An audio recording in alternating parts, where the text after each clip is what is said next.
10h, 11h52, ce sera toujours avec un réel plaisir qu'on prendra la parole ici et qu'on aura la ferme conviction que nous sommes écoutés de l'autre côté. Mesdames, Messieurs, bonjour. Vous êtes en direct sur Info TV, votre chaîne de télévision qui monte et qui ne cesse de monter. Nous sommes mardi, on fera encore ce pourquoi nous sommes payés. Nous sommes payés pour vous donner l'information. Rien que l'information, mais alors toute l'information. Une information en toute convivialité. Tous les mardis sur Info TV, nous parlons de l'entrepreneuriat.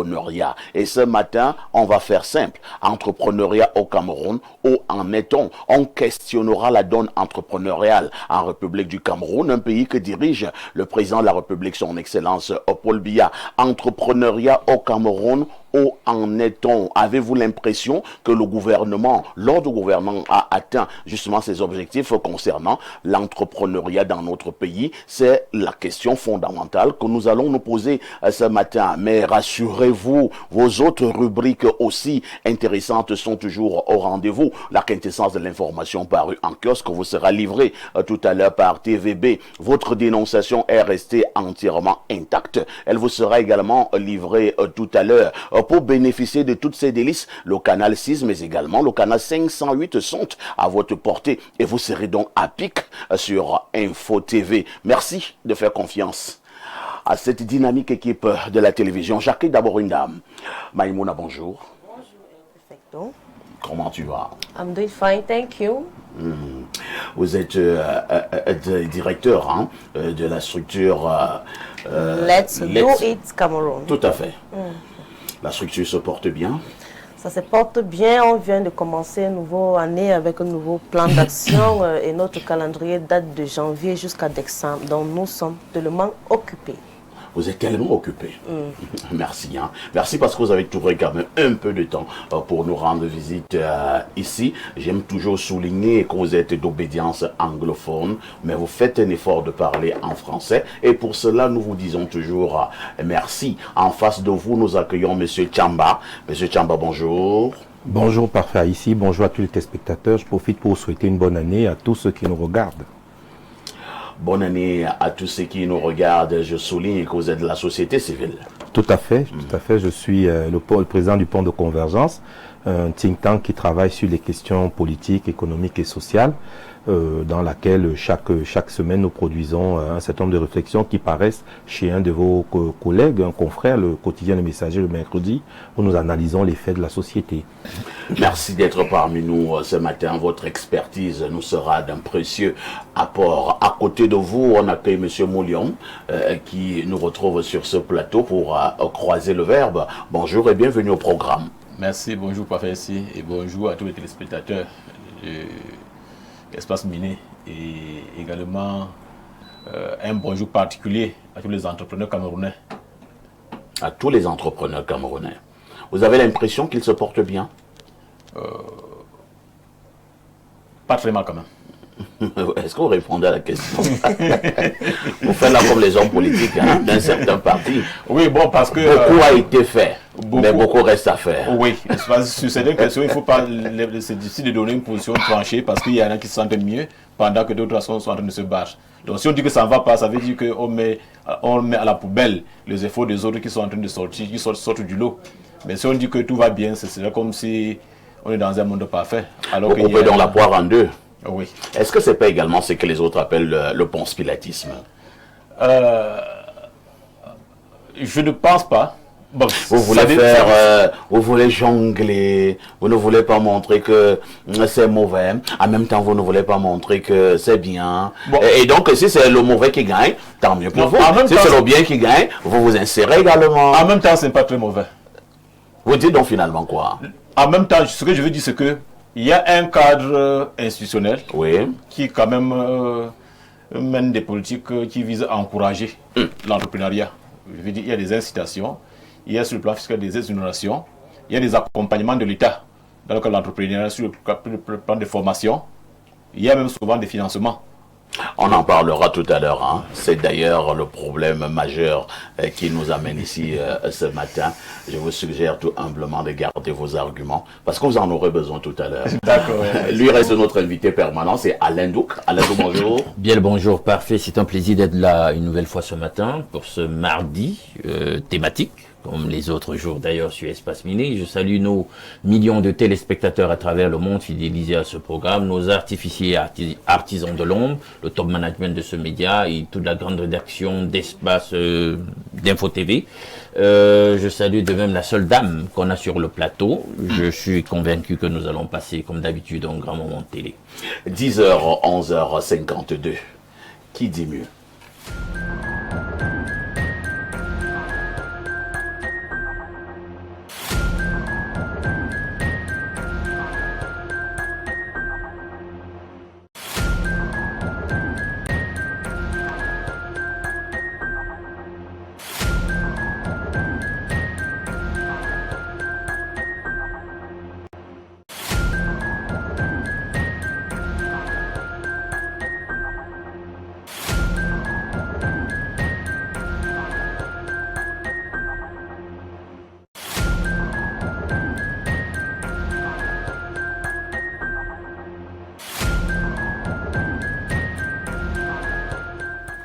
Théophile Vianney-Bia, bonjour. El Perfecto, bonjour, c'est un plaisir de te retrouver ce matin. Bonjour également à ton impressionnant panel. Vous avez passé une bonne nuit, je présume. Oh oui, la nuit a été bonne, elle a été moins longue d'ailleurs. Comment savoir qu'un homme a passé une bonne nuit? Lorsqu'il se réveille sans vêtements le matin. Ah bon? Oui. C'est la danse des sorciers la nuit? Parfois on doit avec les vêtements, on se réveille sans vêtements le matin. Et cela est dû à quoi? Je ne sais vraiment pas. Hein. Ça ne vous est jamais arrivé? Je préfère que nous parlions de la presse. Hein?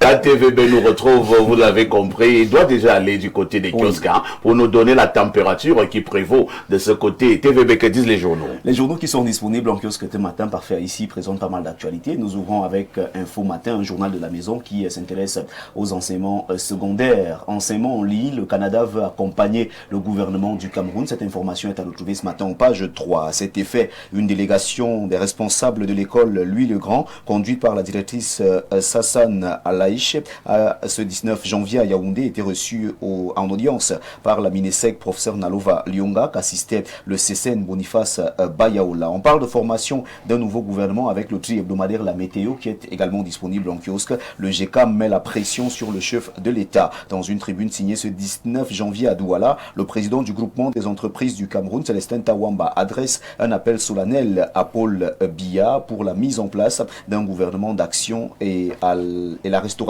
de la confiance. Cette tribune est également à retrouver ce matin au journal La Nouvelle Expression. Appel du GECAM pour un gouvernement d'action et la restauration de la confiance. L'élection présidentielle constitue pour chaque nation un moment majeur de respiration démocratique en ce qu'elle permet aux citoyens d'accorder leur confiance à une personnalité appelée à conduire les destinées de l'État. La tribune du président du GECAM est à retrouver ce matin en page 3 du journal La Nouvelle Expression. Gouvernance. Ce que le GECAM attend de Biya, c'est bien sûr la une du journal Le Messager de Feu Pius Ndjaoué. Après l'annonce d'un prochain réaménagement gouvernemental, le patronat invite le chef de l'État à privilégier l'efficacité de l'action publique pour transformer le potentiel économique du Cameroun en développement réel. De la page 4 à la page 8, on en parle. RDPC, Gervendo à la moulinette. Cette information est à retrouver en page 3 de ce journal. Mutation qui est disponible en kiosque parle de l'appel à Paul Biya. Le GECAM pour un gouvernement de rupture. Information à lire en page 2. On nous fait savoir ce matin que le patronat se dit d'ailleurs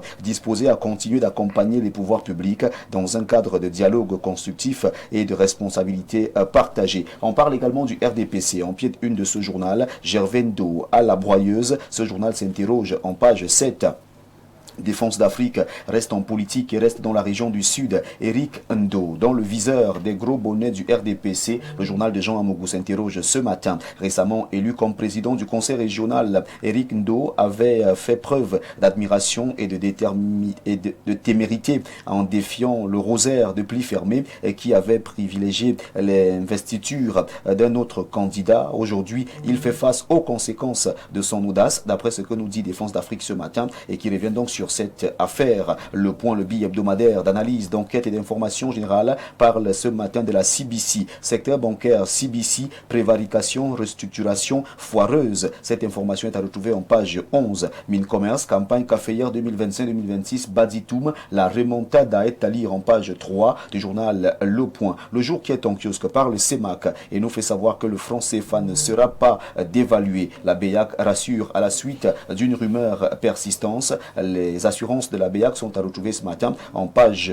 9. Koza, l'œil du Sahel en parle. 6 morts dans une incursion de Boko Haram. Le bilan est présenté en page 3 du journal de Guibaï Gatama. Et si on prenait à présent Cameroun Tribune qui parle de cette attaque meurtrière de Ndou. Après l'attaque meurtrière de Ndou, le gouvernement rassure. Recevant hier une délégation de l'association de développement social et culturel d'Emboro, le premier ministre chef du gouvernement, Joseph Dion Goutier, a transmis aux familles les condoléances du président de la République et assuré que des mesures étaient envisagées pour protéger cette communauté qui a perdu 14 membres dans des agressions de bandes armées dans le département du Donga-Mantoum, région du Nord-Ouest, le 14 janvier dernier. De la page 2 à la page 3, on revient donc sur cette rencontre qui s'est tenue à la primature. Eh bien, nous refermons cette revue de presse avec Investig Info qui revient avec le soutien de Véronique Manzou qui a donc milité pour la victoire de Paul Biya dans l'océan, plus précisément à Kribi premier. On nous fait donc savoir que les actions de cette dame ont permis au chef de l'État de gagner de ce côté. Parlons bien sûr de l'élection présidentielle du 12 octobre 2025. C'est Investig Info qui nous fait savoir ce matin et qui revient sur cette affaire. Mesdames, messieurs, nous mettons un terme à cette revue de presse avec ce journal. Merci de votre aimable attention et n'hésitez surtout pas à rendez-vous massivement en kiosque avec la somme de 400 francs CFA pour avoir votre journal ce matin. Merci El Perfecto. Merci également à toi, à TVB, pour cette brillante revue de la presse. Je vous souhaite une excellente journée. Je vous dis d'ailleurs de mettre toujours le Seigneur au centre de votre vie. C'est de ça qu'il s'agit. Bonne journée à vous et surtout très bonne suite d'émission. À demain 10h. Avec le même plaisir. Nous allons tout simplement dire avec Cameroun Tribune, le journal que dirige Marie-Claire Nana, que le gouvernement rassure Alain Douk. Et là, nous parlons de cette attaque meurtrière du côté du nord-ouest où 14 Bororos sont restés sur le carreau. On parle là d'une attaque des sécessionnistes. Vous mettrez les guillemets à sécessionnistes. Mais ce qui me marque ici est que le Premier ministre a appelé ces Bororos à Yaoundé et il leur a présenté ses sincères condoléances, les condoléances des familles justement éplorées. Est-ce que ça ne devrait pas être l'inverse, Alain Douk, lorsque j'ai été durement touché, que je puisse plutôt me déplacer et te retrouver là où tu as été foudroyé et t'adresser mes condoléances, t'apporter ma sympathie, t'apporter le soutien du gouvernement de la République. Ailleurs, au travers d'une certaine, entre guillemets, décence républicaine, c'est ce qui se passe. Parfois, on voit des chefs de gouvernement, des chefs d'exécutif, présidents de la République descendre sur les lieux des sinistres, ou à tout le moins, d'une manière ou d'une autre, chercher à se faire représenter et aller au contact justement des populations sinistrées, éplorées, etc. La dynamique inverse, déjà on se posait la question de savoir, après le drame en question, pourquoi il y avait ce silence gouvernemental. Si au finish ils ont pu réagir, on peut dire accorder avec faute. Ça fait quand même pratiquement une semaine. Oui, et il y avait quelque chose finalement d'assez glauque dans le silence en question. Et on a cette espèce d'habitude d'un silence qui devient un tout petit peu stressant. Si ce n'est finalement emmerdant parfois de la part de nos gouvernants lorsqu'il se produit un certain nombre de sinistres, de pertes au niveau du pays. Et vous vous rappelez déjà l'histoire de l'enlèvement à l'extrême nord, des écoliers qui rentraient, de ces voyageurs, il n'y a pas longtemps. Il y a toujours eu cette économie du silence qui a posé problème. Il y a même eu l'affaire Garbois. Voilà, etc. Et il y a un ancien ministre de la Communication, devenu candidat à la dernière élection présidentielle, qui nous avait dit que c'était des Maliens. Et on avait cru. Par la suite, on est venu, non, c'était bel et bien les Camerounais. Mais ce pays est formidable, Alain. Ben, c'est le Cameroun et il faudra faire avec. Donc c'est ça le Cameroun. Mais en fait, puisque ce n'est pas... Le Cameroun est un pays où on promet la plaisanterie. Ce n'est pas un événement isolé. On a une répétition dans l'espace et dans le temps de l'attitude en question, on comprend que c'est devenu une identité. Donc du coup, on ne va pas la justifier, mais on peut reconnaître que c'est comme ça que ces gens fonctionnent. Donc maintenant, si finalement les populations en question ont été invitées plutôt à monter de la périphérie vers le centre, j'espère que les échanges ont été fructueux. Maintenant, on pourrait quand même se dire, qu'est-ce que ça va donner au finish? Parce qu'il faudrait une enquête claire pour établir les responsabilités dans ce drame. Et on sait parfois que les enquêtes chez nous, ce n'est pas toujours dit qu'il y aura un bel output. C'est pas parce qu'on dit qu'il y aura une enquête que forcément on sera satisfait du résultat de l'enquête, ou alors qu'il y aura effectivement diligence. Donc j'espère pour le moins, je vais accorder le bénéfice du doute au gouvernement et me dire qu'on tirera au clair cette histoire et que les responsables rendront gorge. Merci Alain Do, Monsieur Tchamba. Ça fait pratiquement déjà 10 ans que ça dure, ce que l'on a appelé la guerre entre guillemets au niveau du Nozo. On a même trouvé une bonne expression, hein, le Nozo, dans le nord-ouest et le sud-ouest. Au départ, nous étions allés sur une affaire de revendication d'ordre corporatiste. C'était une affaire d'avocats et d'enseignants. Je ne sais pas si ces revendications ont trouvé solution. Par la suite, on a fait comprendre qu'on ne négociait pas avec les terroristes. Entre-temps, cette affaire gagnait en puissance. Pour l'heure, on parle d'un peu plus de 1300 soldats restés dans cette folle guerre du côté du nord-ouest et du sud-ouest. Je n'ose pas parler des civils qui ont également trouvé la mort. De temps en temps, pour ne pas dire de manière régulière, le président de la République a rassuré que le calme revenait du côté du nord-ouest et du sud-ouest. L'on a même organisé dans ce pays le grand dialogue national en 2019. Nous nous étions alors dit, enfin, une solution va être trouvée. Pouvez-vous nous dire ce matin, avec la force des arguments, que du côté du nord-ouest et du sud-ouest, la paix c'est pour demain? Il est difficile, pour un analyste, notamment quand on est dans la capitale, de donner un avis aussi tranché en disant que la paix sera pour demain. Nous sommes rentrés depuis 10 ans dans quelque chose qui est très compliqué. Mais en réalité, cette difficulté que nous avons sur le plan de la gestion de nos eaux du nord-ouest et du sud-ouest, ce ne sont pas des choses qui datent de 10 ans. 10 ans, c'est le déclencheur d'un phénomène qui existe depuis déjà l'indépendance. Tout à fait. Parce qu'il faut dire que après l'indépendance, il y a eu déjà des contestations qui ont été étouffées dans le cadre, n'est-ce pas, de la mise en place des entendements que nous avions. Voilà pourquoi à un moment donné, on avait eu les accords de Fouman. On a eu les accords de Fouman. On a eu un certain nombre de discussions. Il faut savoir encore, pour rappeler aux jeunes, que par exemple, la petite organisation qu'on s'était donnée, c'était que le président était, beaucoup l'oublient, que le président était francophone, il y avait un vice-président anglophone qui existait à l'époque. Ensuite, quand on parle du 20 mai 72, on a changé la méthode. On est venu sur une autre conception. On a aboli le poste de vice-président. On a gardé un certain nombre de postes de premier ministre avec une prépondérance pour l'Assemblée nationale. Celui qui était vice-président est passé directement président de l'Assemblée nationale. Donc, il était le deuxième personnage de l'État. Nous avons grandi comme ça parfait ici. Ensuite, quand le président Biya est arrivé en 82, en 84, il a, par décret, changé la forme de l'État. Nous sommes passés d'une République unie du Cameroun à la République du Cameroun. Sauf que, malheureusement, d'après ce que les anglophones disent, il n'y a pas eu une discussion d'accord là-dessus. Ça a été un décret présidentiel.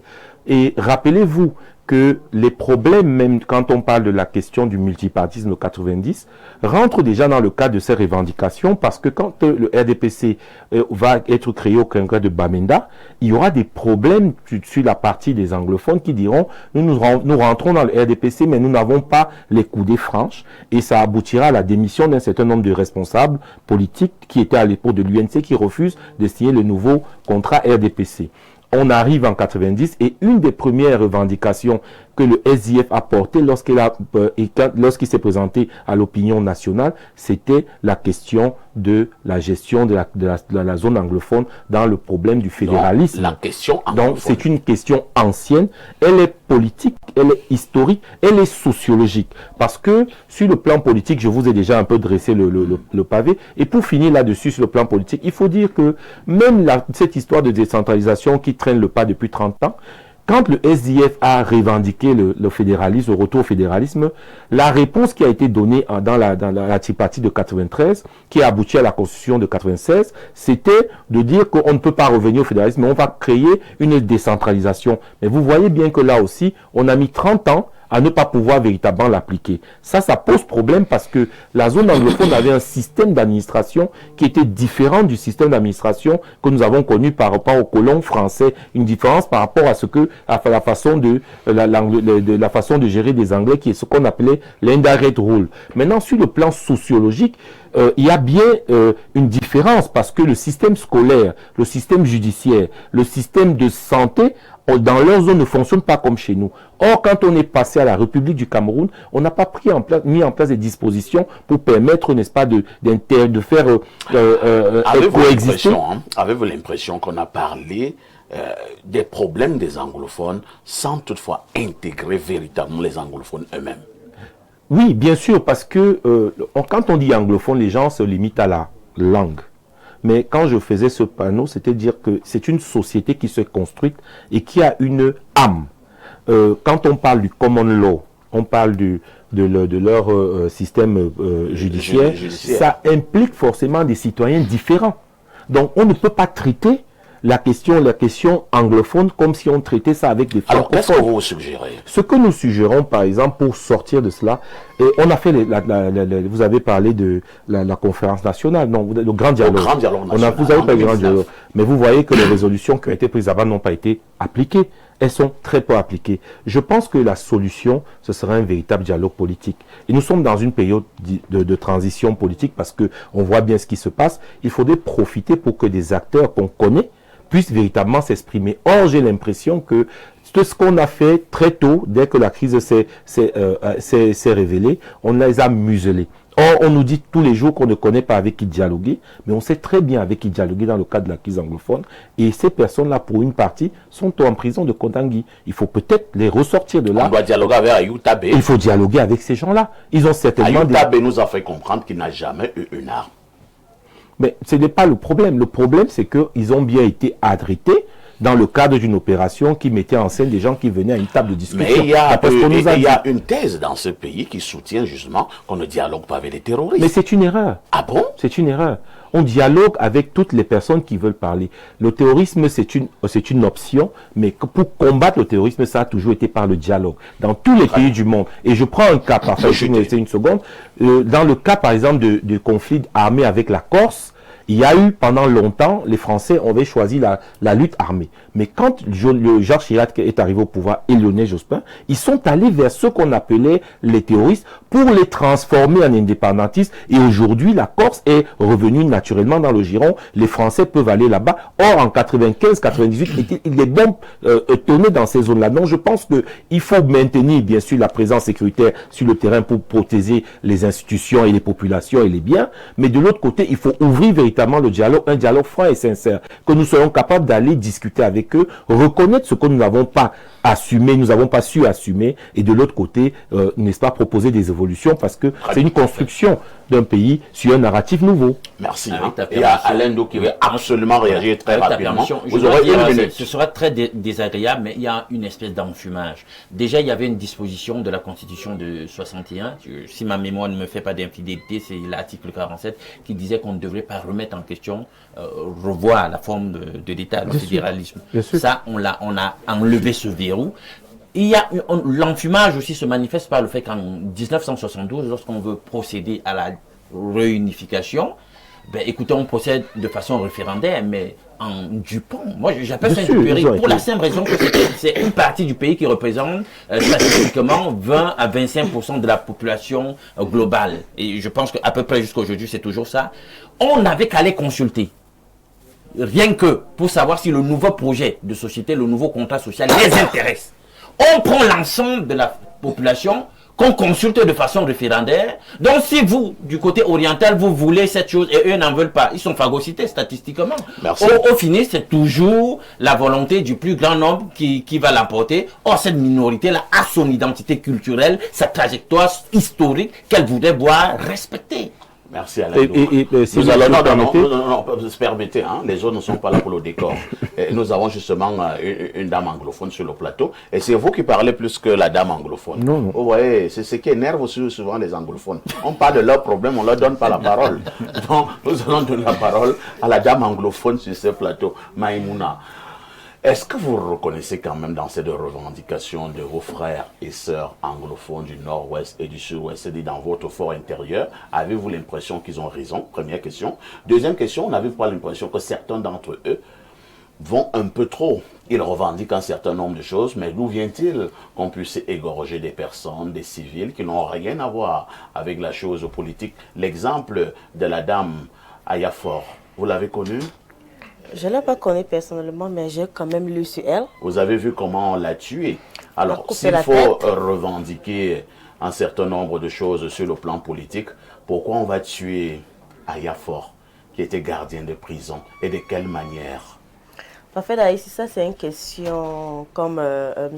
Chamba a bien dit, ça c'est une question sociale, un problème social, un problème historique. Et un problème politique. Et un problème politique.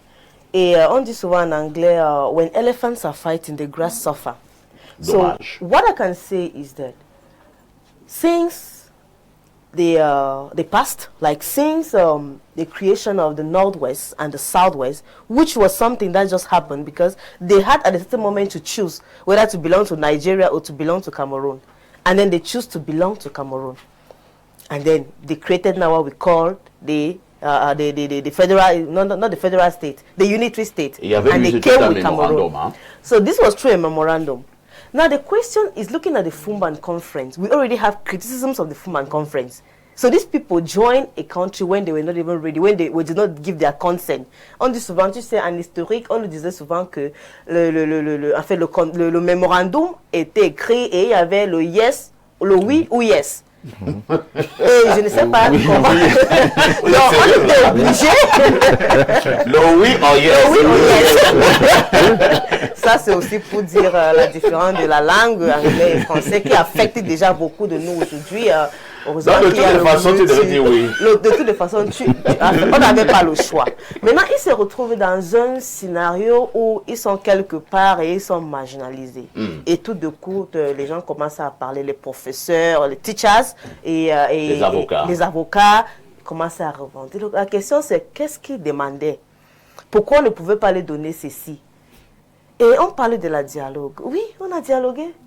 On peut dialoguer d'ici de janvier à février, mais la question c'est les voix qu'on utilise pour dialoguer, est-ce que c'est les mêmes voix qui revendiquent? Entre-temps, on est allé au dialogue. Hein. C'est-à-dire que le monsieur qui vous amène au dialogue dramatique a déjà circonscrit, encadré. On ne discute pas de la forme de l'État. Voilà. Donc, il vous dit d'abord, il y a certaines choses ici qui ne sont pas en débat. Voilà ce qui est en débat. Est-ce que c'est comme ça qu'on dialogue? Donc ça, c'est la raison pour laquelle aujourd'hui nous avons this strike. Parce que because people have spoken. They have said a lot, but their voice have not been heard. And the question is, each time there is a dialogue, they are being marginalized. Donc, on impose. Mais moi, je pense vous les anglophones, vous aimez aussi votre mot là, marginalize. Marginalize. Vous êtes toujours marginalisé. Le pire, c'est quand tu as 4 garçons et un seul fille. Même si elle fait comme elle va se sentir marginalisée chaque fois. C'est ça la réalité. C'est les 2 régions les plus petites. Nous avons 8 régions. Mais la question, c'est est-ce qu'à un certain moment, on ne se demande pas. En un seul mot, toi qui es anglophone, tu demandes quoi? Moi qui est anglophone, qui est même victime, je me souviens à l'université, où on m'avait donné 0 sur le cinématographie parce que je suis anglophone. Ah bon? Et on est parti revendiquer notre droit. Et j'avais 80 pour même dire. Donc aujourd'hui, nous les anglophones, on souffre partout. Mais le problème, ce n'est pas à quel niveau de souffrance. C'est une seule chose. Accepter les petits que nous sommes et donner le droit que nous avons besoin. Comprendre d'abord le problème anglophone, problème de langue, problème social. Tu es dans un camp, tu es un anglophone, c'est toi qui es bien avec tout le monde. Tu es toujours comme le Dieu de tout le monde. Problème économique. Les anglophones travaillent, vous voyez tous les Bamenda qui se battent en bas, en haut, ils ne se lâchent pas. mais ils sont toujours piétinés. Au niveau politique, aujourd'hui, on parle de postes, des postes francophones. Il y a les anglophones qui aimeraient être au poste où ils peuvent avoir de la voix. Parce qu'on dit souvent en anglais que quand on ne te met pas sur une poste de décision, tout ce qu'on prend comme décision, tu dois seulement accepter. Et ces gens ont aussi besoin de mettre la voix sur la décision. Quelqu'un me disait également que celui qui parle des problèmes sans moi est contre moi. Est-ce que c'est mauvais? Est-ce que c'est un mensonge? Parce qu'on parle de problèmes qui te concernent sans toi, ben, ça veut dire on est en train d'imposer, comme tu vas dire le mot imposer. Et finalement, c'est finit par être revendication. Merci, hein. Merci Maïmouna. Vous avez parlé là avec le cœur et on apprécie votre sincérité. Monsieur Mouliam, en l'état actuel des choses, avez-vous l'impression que l'ordre gouvernant a fait ce qu'il fallait faire ou alors on est resté dans une sorte de saupoudrage? Je pense qu'à partir du moment où les crises continuent, les annonces se multiplient, l'ordre gouvernement n'a pas fini de faire ce qu'il faut faire. Parce que ce que l'État a fait, ce que l'ordre gouvernement a fait, c'est de faire arrêter cette crise-là. Donc tout ce qu'on aura fait et que la crise continuera, ça veut dire qu'il reste encore à faire. Et ce gouvernement peut trouver une solution? Bon, j'ai failli dire ce régime. Je pense que la crise est d'abord politique.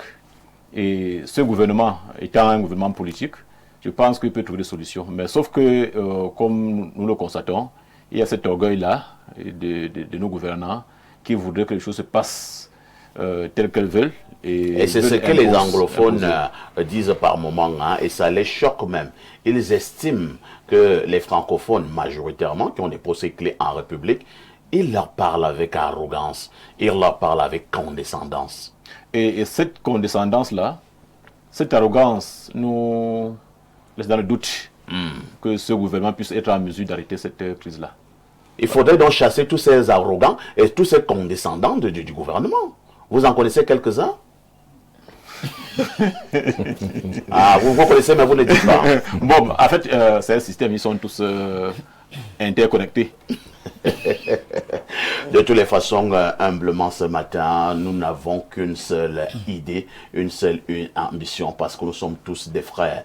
Il faudrait qu'à un moment donné, nous puissions trouver une solution à cette crise inutile. Il y a un grand professeur d'histoire, paix à son âme, qui est parti et qui disait il n'y a ni anglophone, ni francophone. Nous sommes tous des Camerounais. Que l'ordre gouvernant se penche véritablement sur cette affaire. Parce que voyez-vous, ce qui nous unit est plus fort que ce qui nous divise. À tout de suite pour la suite.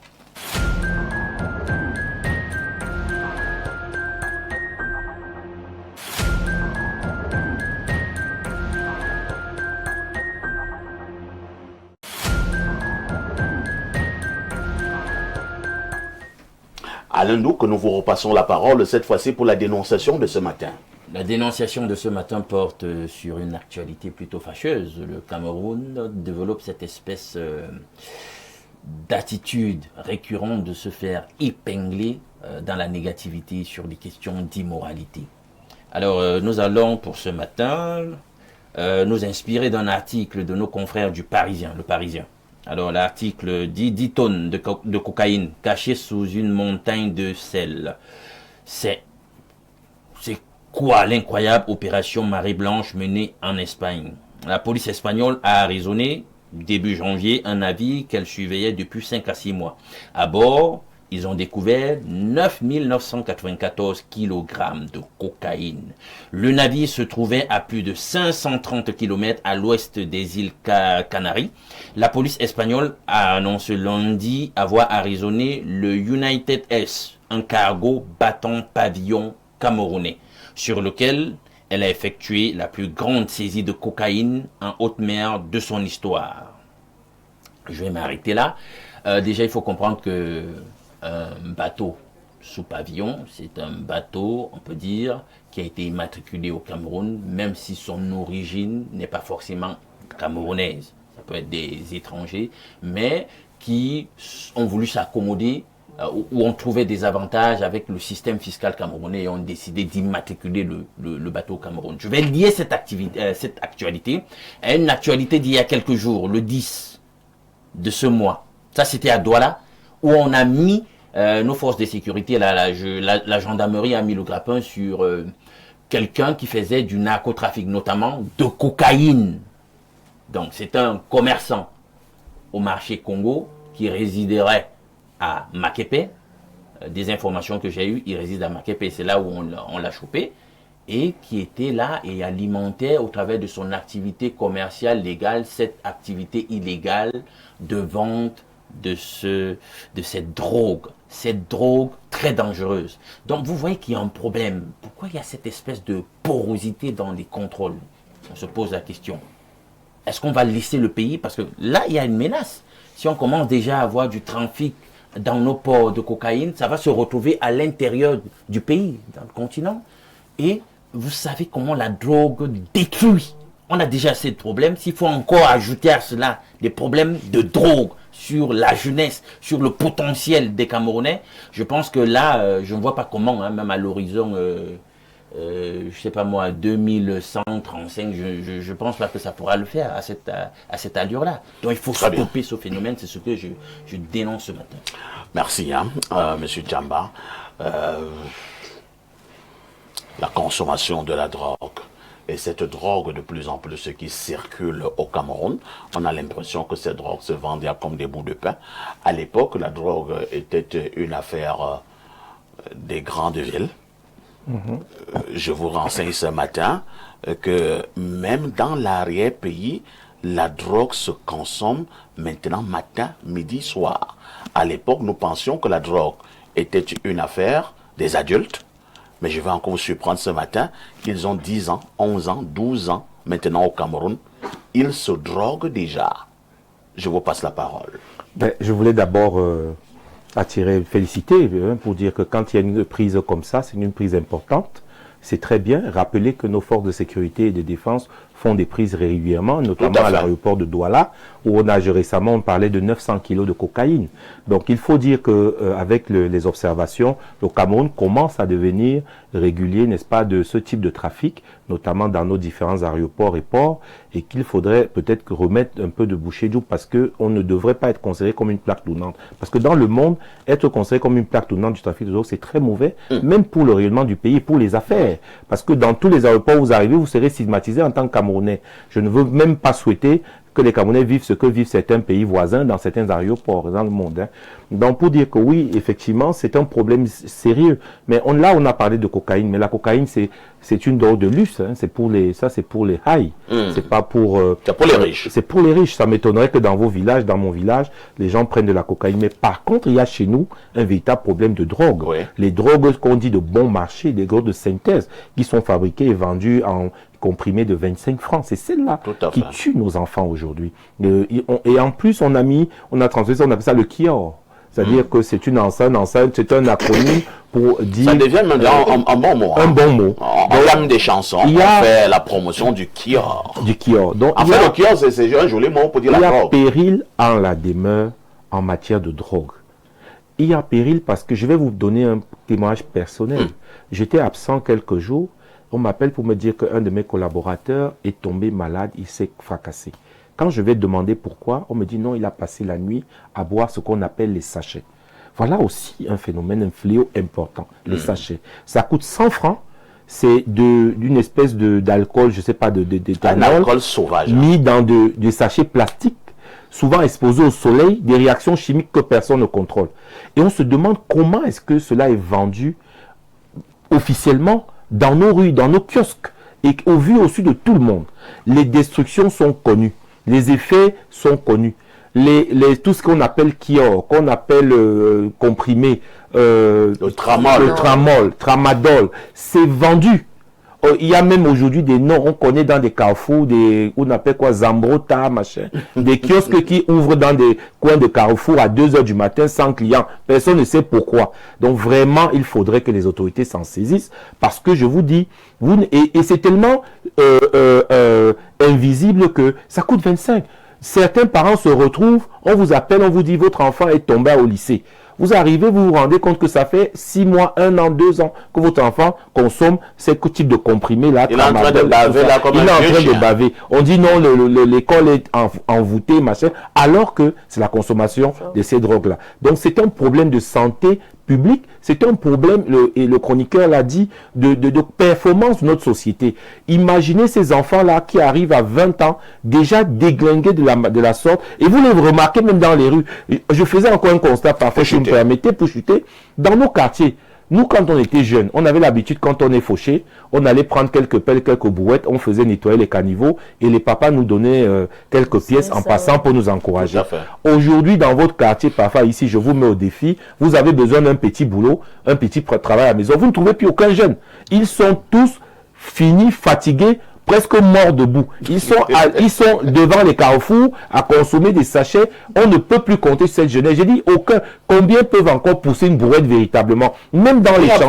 Il n'y a plus la force parce que voilà, ils fument, ils boivent, etc. Donc vraiment, il faudrait qu'on prenne cela au sérieux parce que notre pays est en train de... Et quand vous savez, ça touche la jeunesse, c'est hypothéquer l'avenir. On nous dit que 60% des Camerounais ont moins de 35 ans. Cela veut dire que quand on touche à ces viviers-là, à ces niches-là, on est en train de détruire l'avenir de ce pays. Il faudrait qu'on prenne vraiment les mesures qui s'imposent. La répression ferme, parce qu'il faut de la répression ferme et surtout les mesures d'accompagnement. Merci Cyril Tchamba. Maïmouna, Alain Dou dénonce ce matin ce qu'il a appelé la porosité. Hein. C'est-à-dire que ces drogues-là entrent et sortent sans aucun contrôle. C'est vrai que de temps en temps, il y a quelques opérations sporadiques des forces de l'ordre. On dit que les gendarmes ont interpellé tel avec tel kilo de drogue. Oui, de temps en temps. Mais on a parlé tout à l'heure de ce que vous appelez là les tramol, les tramadol, les ceci, les cela. Le Cameroun ne fabrique pas ça. Cela signifie donc que ça entre au niveau de nos frontières. Comment on n'arrive pas à stopper ces entrées sauvages de la drogue au Cameroun? Mais pour dire que ça, c'est une chose qui doit être faite obligatoirement. Sinon, il faut que le gouvernement sache que les jeunes qu'on est en train de bâtir aujourd'hui, pour dire les jeunes sont les futurs leaders de demain, ne vont pas voir le demain. Les futurs leaders drogués ne vont même pas voir le demain parce qu'ils sont tous candidats à la mort. Bizarres. Ils sont faibles, ils sont perdus, ils sont traumatisés. Les yeux sont rouges comme le piment. Tu vois un petit garçon, quand une dame grand passe et dit « Madame, je peux vous parler ?» Donc, ils ont un audace, je ne sais pas ce qui se passe, mais les jeunes d'aujourd'hui, moi je me demande mais est-ce que ce sont les futurs ministres qu'on est en train de voir là? Pas du tout. Pas du tout. Mais ça se passe parfaitement ici. Dans les écoles, devant les yeux des enseignants et tout. Les enseignants sont impuissants. Ils sont dépassés. Ils sont dépassés par l'autre jour, il y a un enseignant qui nous parlait de son état de l'école. En fait, on parlait de la jeune fille qui a été violée et tuée à Ekounou là-bas. Mais ce n'était même pas ça. Le problème, c'est pourquoi elle a été violée et tuée par un jeune, par un garçon, par un homme, juste parce que ces jeunes ne peuvent plus contrôler les propres états quand ils sont déjà drogués. Donc ça, c'est juste l'une des choses illégales qui entrent dans le pays pour détruire le pays. Parce que regardez même les déchets. Aujourd'hui, nous avons tas de déchets partout. Ça ne fait qu'entrer et ça ne sort pas. Nous n'avons aucun organisme pour le recyclage interne et externe. Maintenant, toute autre chose qui entre, les frigos gâtés, les télés gâtés et tout, ça reste dans le pays. Et maintenant, les drogues. Est-ce qu'on va accepter que les choses entrent dans nos pays pour nous détruire? Si ça nous détruit, donc, demain, quel jeune? Imaginez un papa qui a 4 enfants, qui a déjà écrit dans son his will que mon enfant va hériter ça, et que demain, il n'y a aucun enfant pour être héritier. Mieux, même, en fait, ça, c'est vraiment une chose bizarre et inacceptable, parfaitement, ici. Merci. Monsieur Mouloum, en attendant que je fasse un arrêt majeur dans le cadre de ce programme, essayons quand même de voir, même si monsieur Tchamba a essayé d'énumérer rapidement un peu cet état de choses, je veux dire quoi clairement? nous sommes en train de décrier cette consommation sauvage de la drogue au niveau de notre pays et surtout au niveau de la jeunesse. Mais nous ne questionnons pas beaucoup les conséquences. Au bout, par exemple, de 15 ans, 20 ans, est-ce que nous serons surpris qu'on aura une population, en réalité, des imbéciles, des incompétents, des vauriens, des gens, pour parler un peu comme des maboules et tout ça, des gens qui ne comprennent rien à rien? Est-ce que c'est pas un pays qui est en train de mourir? Si rien n'est fait, on va arriver à ce niveau, puisque si on rentre sur une période de 5 à 10 ans, on voit que tous les jeunes qui vont à l'école, dans le lycée, depuis cette période-là, consomment la drogue en majorité. Ouais. Donc si on fait une projection... N'ayons pas peur de le dire. Bien sûr. Si on rentre sur 10 ans, on va voir. Parce que lorsque je cause souvent avec certains de mes collaborateurs qui sont beaucoup plus jeunes que moi, qui sont dans les moins de 30 ans, j'entends ce que ces enfants disent souvent justement... Et tu comprends qu'en fait, soit ce sont des consommateurs, soit ce sont des anciens consommateurs. Des anciens consommateurs. Voilà. C'était m'expliquer, mais quand il me parlait de la drogue, il s'étonnait que moi-même je sois surpris, que je connaisse même pas l'odeur, que je fume la drogue, je ne connaisse même pas l'odeur. Lui, il était surpris. Il était surpris. C'était mon confirmé avoir consommé, et pour eux, ils trouvaient que c'est normal, que tu peux consommer à un moment, tu laisses que c'est normal. Donc, l'image que nous avons par rapport à la consommation de la drogue, je vous assure, c'est pas la même perception que les jeunes de maintenant ont par rapport à la drogue. Ils trouvent que c'est banal. C'est devenu banal.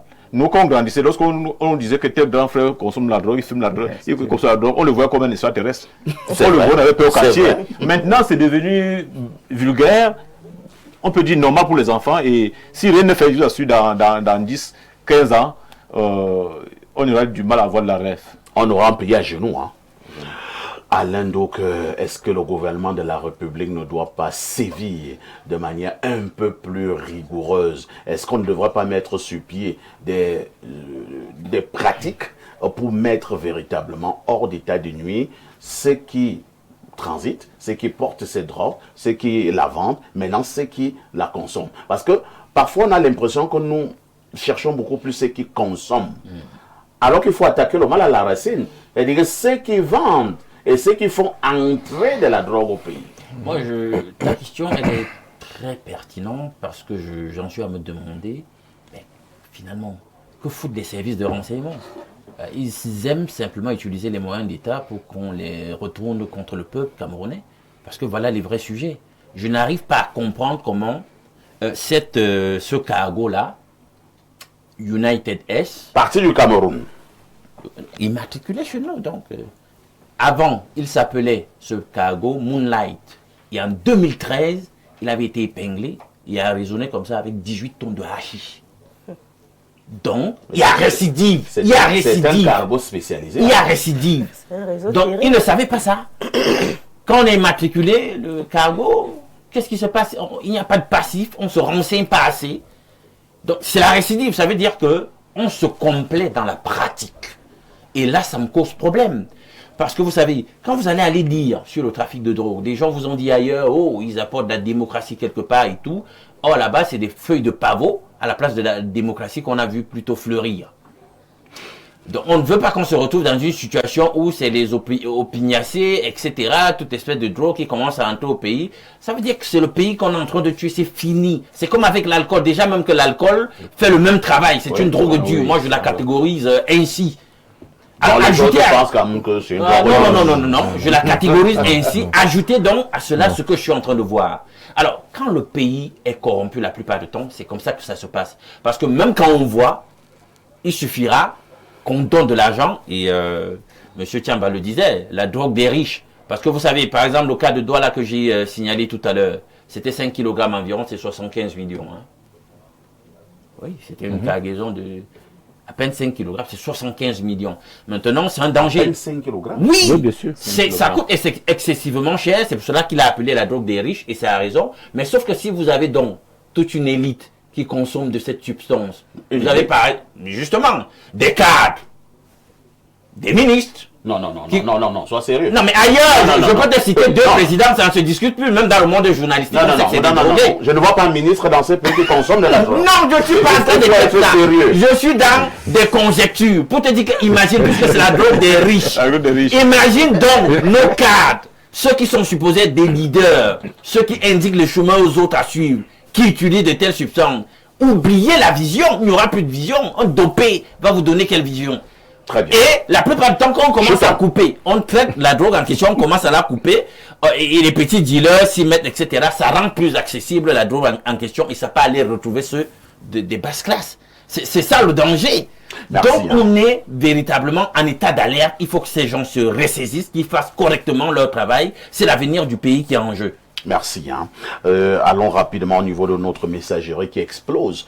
Comme d'habitude, bonjour parfait et bonjour à tous les démineurs. Le problème de la drogue est lié au réseau qui nous dirige. Tous les membres de ces réseaux se soutiennent et se protègent. Regardez, remarquez que chaque fois qu'on arrête un dealer ou un producteur, on les retrouve immédiatement dehors, suite à des coups de fil d'origine insoupçonnés. Le gouvernement peut pas sévir contre une activité.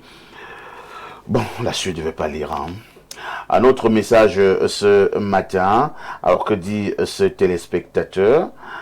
Bonjour à vous, monsieur Aïssé Parfait, et particulièrement à la charmante dame sur le plateau. La meilleure façon de tuer un pays est d'investir négativement sur sa jeunesse. C'est la perversion des masses et l'État est responsable de cette situation à 100%. Un autre message ce mardi matin, c'est un message qui nous vient du plus 974. Il s'agit de quel pays là? Il s'agit du Qatar. Bonjour Perfecto, tu connais le mur de Mokolo? Je réponds rapidement non. Fais un tour là-bas et tu auras l'impression d'être à Harlem. Incroyable. Donc là-bas, voilà. Ça fume dur. C'est le secteur du trafic de la drogue. Et c'est connu par les FMO. Passe mon bonjour à M. Cyril Chamba sur le plateau de la part de son ami d'enfance, Marco, ancien DJ du Safari Nightclub. Vous le connaissez? Vous connaissez Marco? Oui, Marco FM. Bonjour Marco. Vous alliez sur un Safari? Oui, mais il y a longtemps, hein, c'est des affaires... Peut-être ici qu'on est en platine même. Mais vous ne fumiez pas? Non, on a échappé. Vous avez échappé, hein? Oui, mais Marco, s'il le dit, c'est parce que, étant DJ d'une jeunesse plutôt dorée, parce qu'on parle des années 90, c'était des enfants de... Il y a beaucoup de nos copains qui sont lycées, qui sont passés de vie à trépas. Oh là là. L'alcool, parce que il le disait très bien, l'alcool est un grand phénomène, hein. Avant même ces substances-là, il faut dire que dans notre pays, l'alcool est un fléau. Et je crois que les médecins tirent la sonnette d'alarme. Donc Marco, bonjour. Tu es un bon témoin de ce qui s'est passé. Nous sommes des survivants. Bonjour, je suis Loïc, donc Waban. Il faut que le gouvernement fasse quelque chose à 2 points. D'abord sur les frontières et sur le travail. Car quelqu'un qui travaille n'a pas le temps de consommer pareille chose. Bon, c'est vrai quand même que nous ne sommes pas nés avec le travail, hein. Mais quand moi je ne travaillais pas, moi je ne consommais pas de la drogue. Donc il ne faut pas aussi chercher ces excuses là. Toi-même tu n'as pas commencé avec le travail, mais tu ne fumais pas. Non. Bon, l'État tue la jeunesse, car c'est elle qui fait entrer cette drogue. Et toi... Et quoi? Qu'est-ce qu'il dit là? Je n'arrive pas à bien voir la suite, hein. Un autre message ce matin, je vois... bonjour et bonne année à vous. Je viens participer à votre émission en disant que avant de parler d'anglais au français, au Fumban Conférence, avant l'arrivée des Blancs, avant les guerres mondiales 1 et 2, le Cameroun était divisé, mes frères anglophones, avec les larmes. J'ai honte de vous. Non. Je ne vais pas lire la suite. Hein. Je ne vais pas lire la suite. Parce que nous sommes là pour... chercher des solutions. Déni là. Et vous venez encore insulter les gens. Alors, un autre message. Bonjour Perfecto, beau panel. Excusez-moi de sortir du contexte de votre débat. Les auditeurs libres des écoles normales ne sont-ils pas des enseignants au même titre que ceux du concours direct? Pourquoi ne pas les intégrer directement? Bon, vraiment, il faut me voir. Hein. Nous parlons de la drogue. Parce que si on ne résume pas le problème de la drogue, vous-même les enseignants là, vous allez enseigner les drogués, vous êtes en danger, poignarder tout le temps, poignarder à tout bout de champ, et ainsi de suite. Donc résolvons d'abord le problème de la drogue, et là vous allez bien enseigner. Bonjour parfait, ici j'aime bien ce que vous faites. Non, vraiment, occupe-toi de ceux qui sont là. Les choses passées sont passées. Toutes choses sont devenues nouvelles. C'est la Bible qui le dit.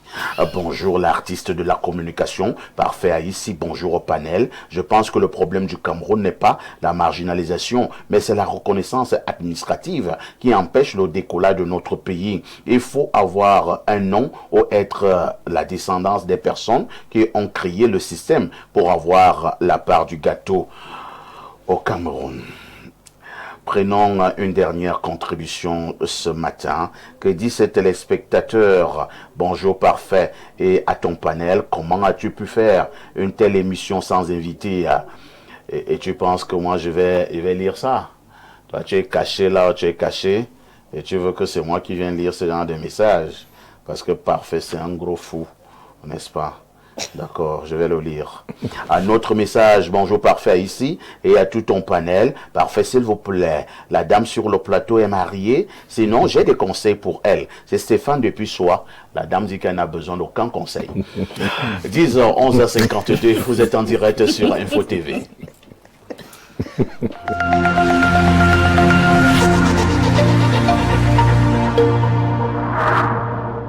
Au terme d'un processus rigoureux de filtrage et d'analyse, ce qui vous permet d'étancher votre soif en toute sécurité. Buvez l'eau minérale Bonis, buvez la vie.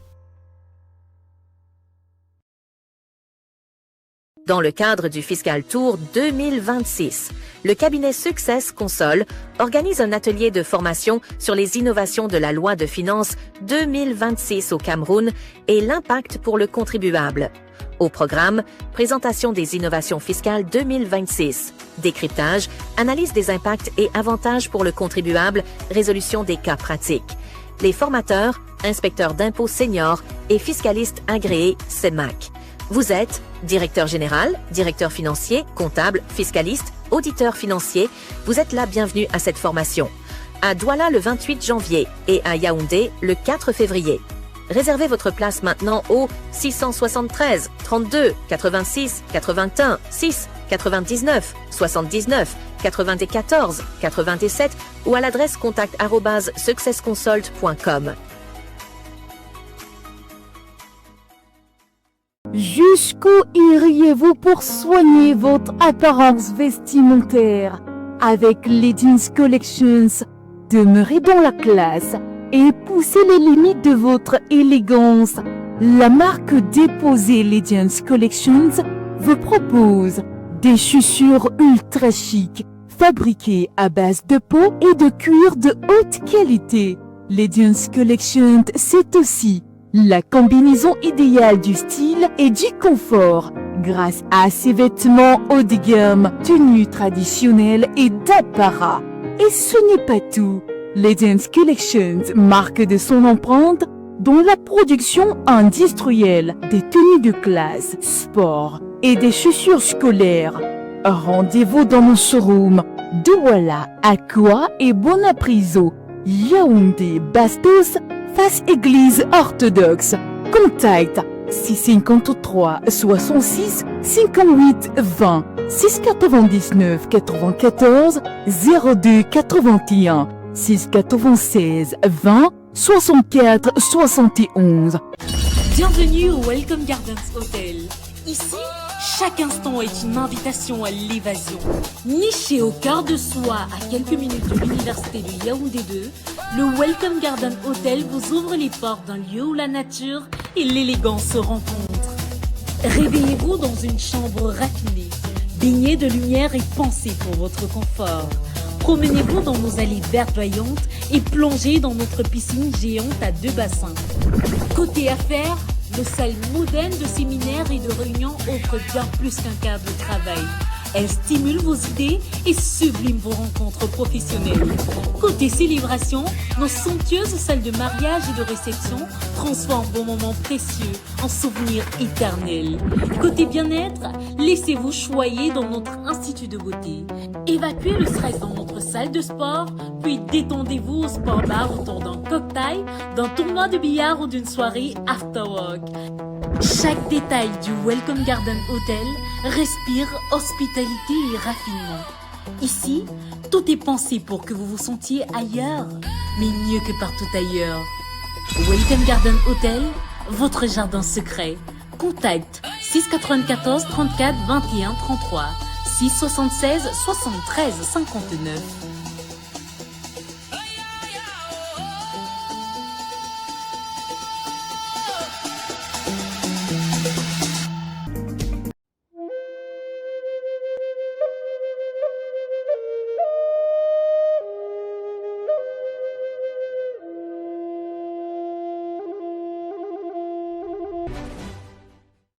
En janvier, la fête continue avec Canal+. Le bilan est plus que positif, hein. Bonjour. Nous sommes puissants, courageux et braves. On fera bien notre boulot, vous inquiétez pas. Tout ce que j'attends de toi, c'est que tu te détendes. Ah, je crois qu'ils l'adorent, les mecs.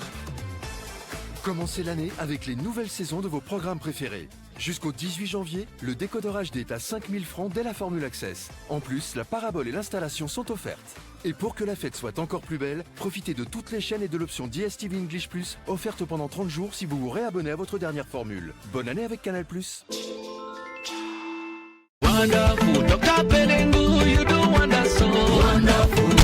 Ne cherchez plus, voilà la solution. Docteur Pelingo, chercheur en maladie chronique. Docteur Pelingo, spécialiste en médecine heptique. Il vient comme un ange envoyé du ciel. Déraciner toute maladie chronique.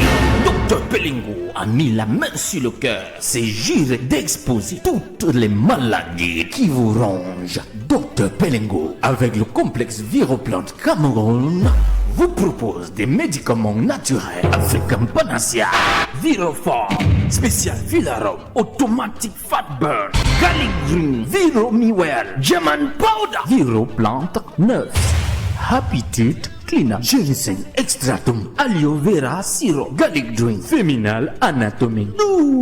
Si doux. Dr Pelingo lance une campagne d'extermination des maladies dites chroniques. Notez bien, Dr Pelingo est aussi un grand maître spirituel. Pour tous vos problèmes spirituels, n'hésitez pas à contacter le grand maître Dr Pelingo. Il existe les façons de faire, mais lui, il fait avec le cœur. Grand maître spirituel Dr Pelingo travaille le complexe Viroplante Cameroun, situé en Bankolo, derrière le collège Elohim. Une fois là-bas, une fois la solution à tes problèmes, un laboratoire bien équipé pour tous vos problèmes de plantes médicinales. Ah, Dr Pelingo, tu as fait fort. Grand maître spirituel Pelingo, tu as fait fort. Contact 677 74 86 71 ou alors le 696 22 14 93. N'oubliez pas qu'un homme en santé est un malade qui s'ignore. Docteur Pelingo, complexe Viroplante Cameroun, ta santé, ta priorité.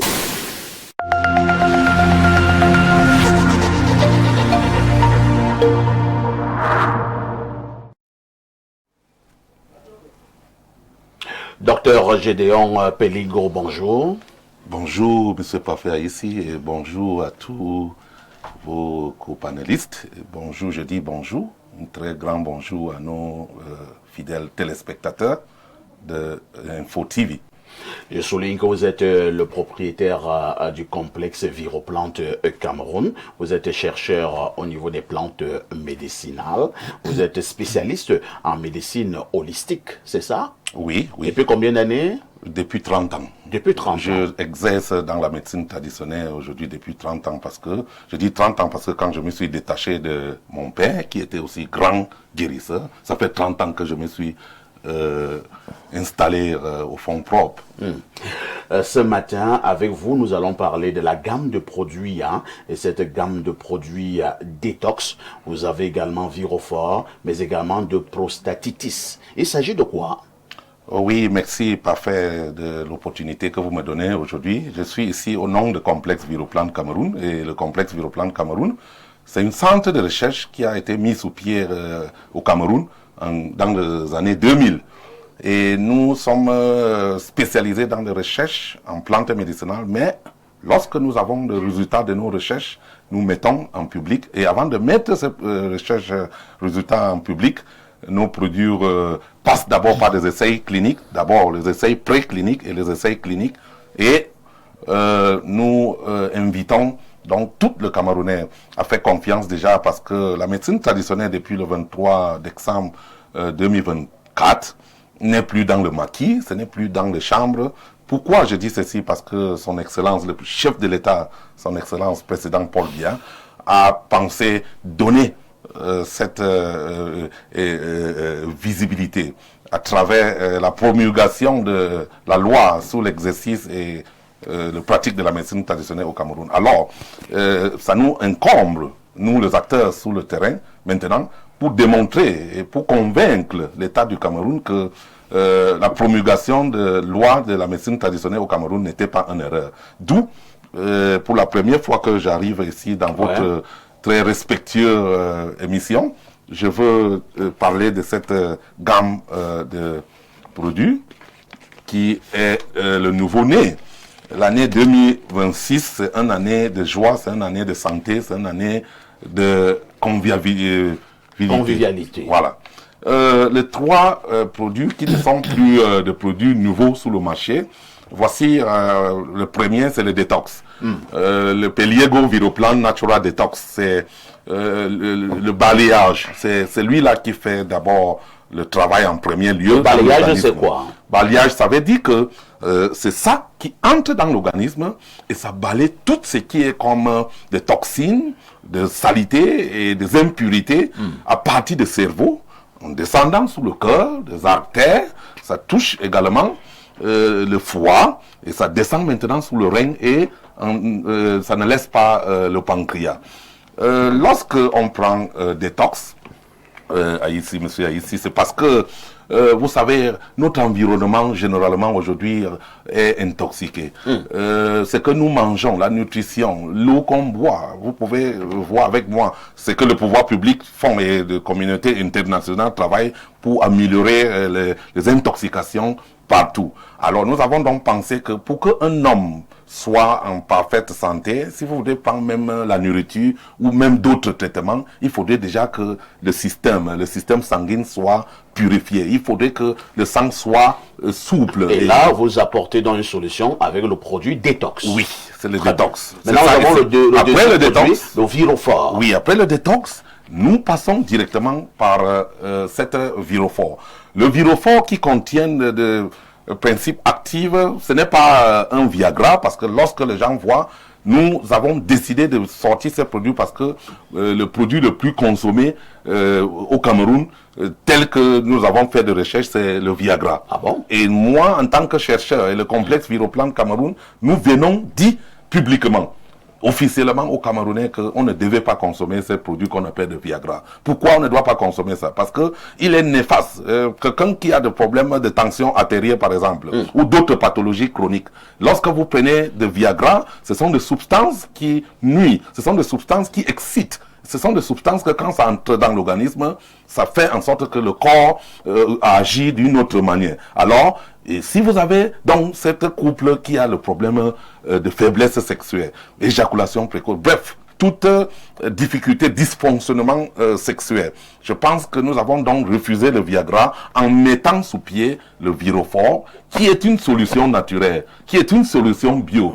Le Virophore, c'est celui-là qui est capable de faire en sorte que ce qui est déjà perdu dans un couple, l'homme qui n'a plus l'aura, l'homme qui ne peut plus écrire, son bic n'arrive pas à écrire, monsieur Parfait. C'est le Virophore qui fait. Et lorsque vous prenez ça, ça nettoie et ça facilite la circulation sanguine. Vous savez, il n'y a pas un risque au niveau des effets secondaires? Je voudrais vous dire que même la nourriture qu'on mange, il y a des effets secondaires.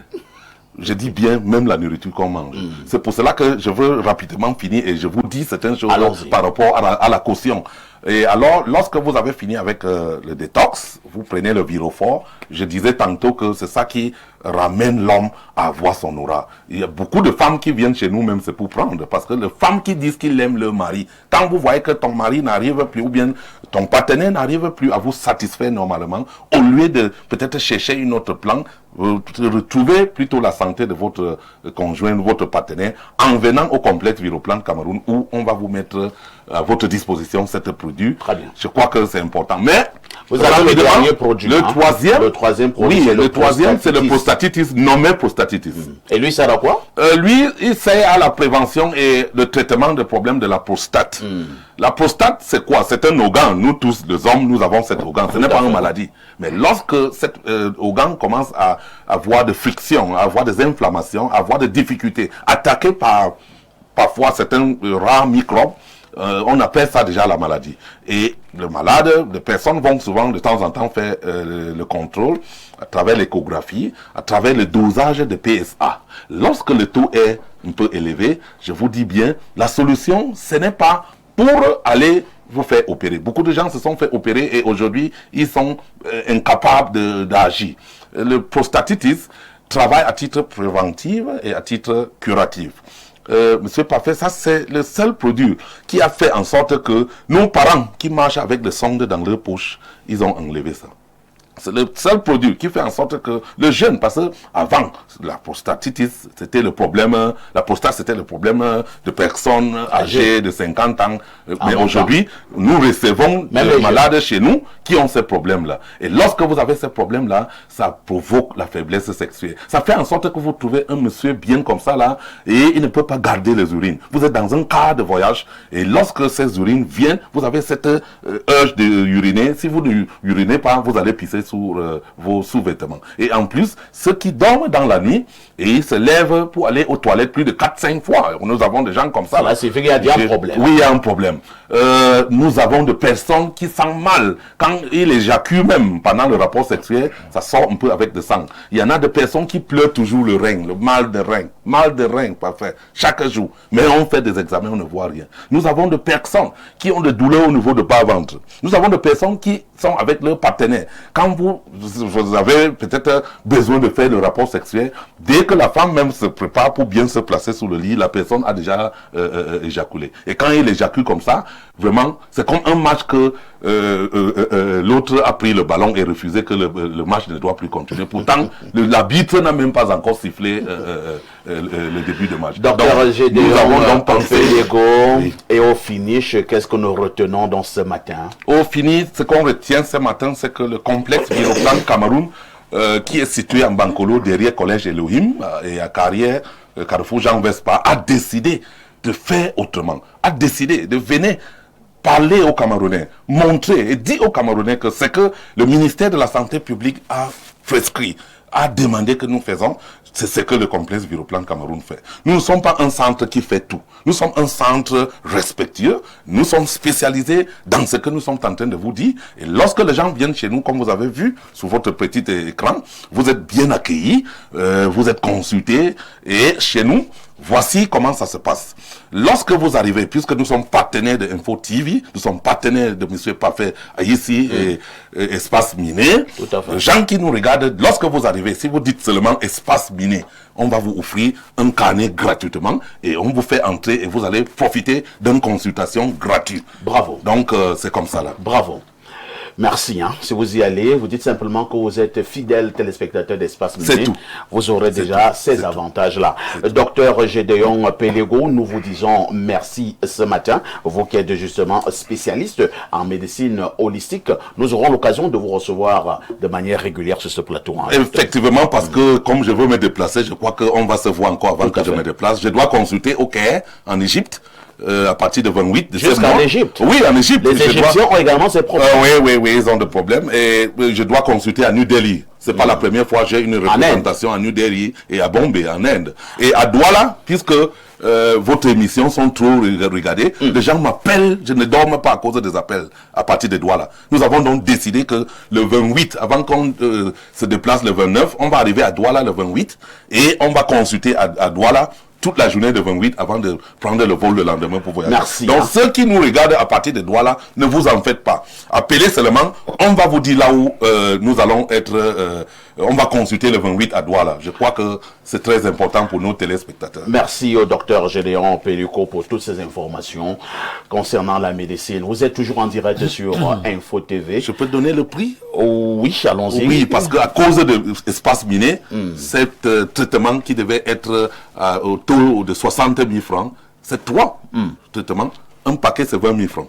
Mais nous avons décidé, à cause de l'espace miné, à cause de ce que vous, monsieur Parfait, vous faites partout dans le monde entier à travers cette émission, nous avons décidé de cadonner vos téléspectateurs, vos fidèles téléspectateurs, aux sommes de 10 000 francs. 10 000 francs. 10 000 francs le paquet. Un paquet. Donc ça veut dire que... Au lieu de 60 000 les 3, ils vont débourser 30 000 francs.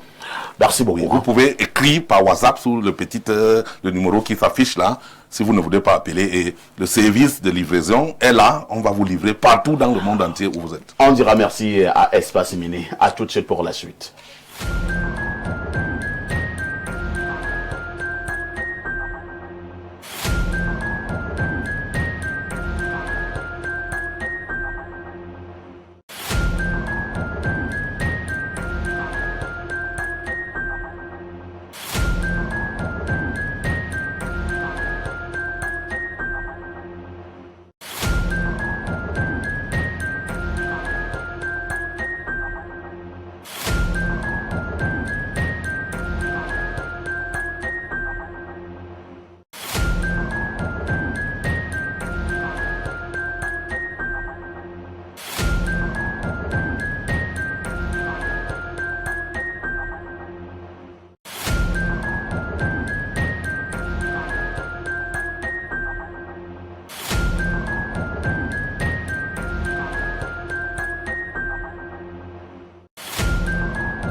Si vous nous retrouvez à l'instant, vous avez fait le meilleur choix, c'est celui de regarder Info TV et surtout d'être au contact de votre programme.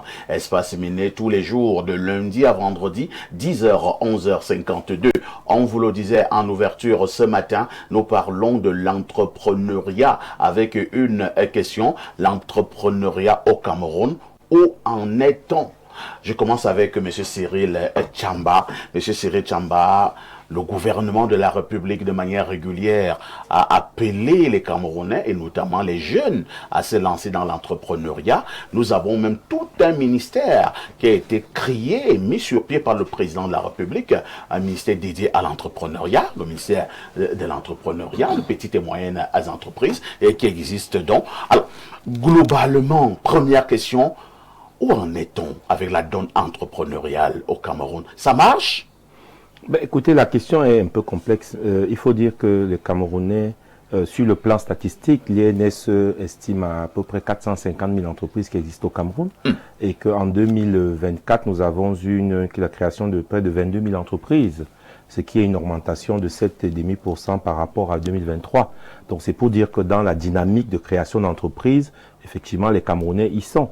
Et quand on met en perspective le taux emploi, c'est-à-dire toutes ces petites débrouilles, ce sont des Camerounais qui créent des micro-entreprises, c'est-à-dire la maman qui fait les beignets au quartier, le jeune homme qui fait le kiosque de call-box de cigarettes, ce sont des petites entreprises.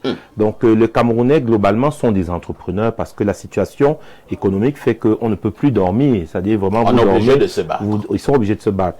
Maintenant, sur le plan de la vision globale, vous avez parlé de la création d'un ministère qu'on appelle le ministère des PME. Tout à fait. Mais il ne faut pas résoudre l'entrepreneuriat comme étant une histoire d'entreprise. L'entrepreneuriat, c'est d'abord la volonté de se prendre en main. Et c'est une question d'environnement socio-économique, d'environnement même d'éducation, n'est-ce pas? Et surtout de vision de notre pays. Et je crois que quand on parle des difficultés sur le plan entrepreneurial, elles sont nombreuses. Il y a les problèmes de conformité, il y a les problèmes de fiscalité, il y a les problèmes d'accès au financement.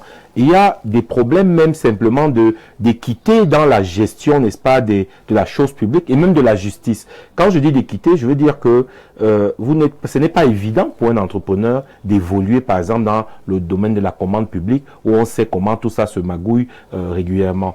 Quand on voit, par exemple, les tracasseries que les jeunes qui se lancent ont, notamment pour l'accès à l'ouverture d'un compte bancaire au crédit de départ. Parce que nos banques, par exemple, ne savent pas financer, par exemple, les entreprises qui démarrent. On finance des projets, on finance des contrats, mais rarement on finance des entreprises qui démarrent. Donc ces jeunes ont du mal à avoir accès à ces financements-là. On a galvaudé quelque peu ce qu'on appelait la formidable idée qui était la microfinance. Parce qu'à l'initiative, la microfinance qui a été créée en Inde par Mohamed Younous était justement proposé pour accompagner les petites entreprises, des micro-entreprises, des gens qui ont des champs, qui ont des ateliers de couture, des ateliers de coiffure, leur permettre d'avoir des fonds de démarrage. Et ça a été galvaudé.